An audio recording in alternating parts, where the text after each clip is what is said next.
Hey, hey, hey, hey, the old caddy man coming to you today from north of the border. What? Yes, from Canada. No kidding? Yeah, using a recipe from north of the border from Canada. Yes, our business partner and friend, Brent Mazzala, his family has gathered and collected a bunch of recipes from over 90 different friends and family over Baba Josie's 95 years of her life and called it Baba Kitchen. Yes, and I'm going to bring to you a recipe that is so hard, even the caddy man can do it. What do you mean so hard? Well, because it takes actually 2 items. Yeah, you know, crazy, isn't it?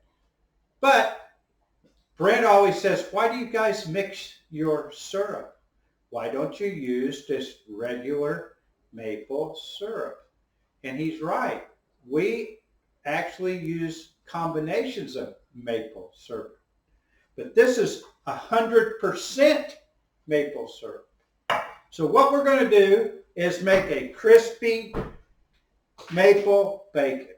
Yes. And I cheated. Instead of you sitting here watching me cook bacon, I used pre-cooked bacon. Why? Because it was supposed to be flat.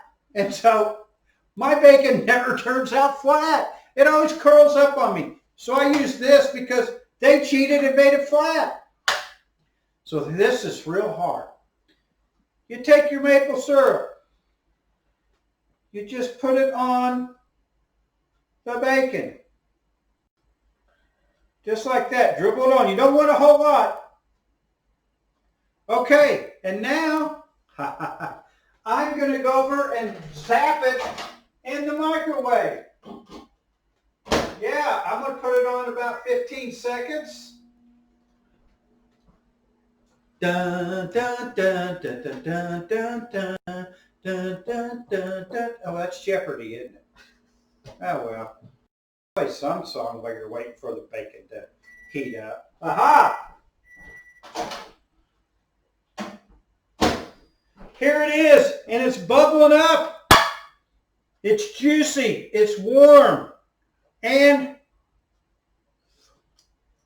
it is so delicious. Crispy maple bacon. Try it. Buy that cookbook and try some of the stuff in there. You will be thoroughly impressed. See you soon. Bye now. Come see me.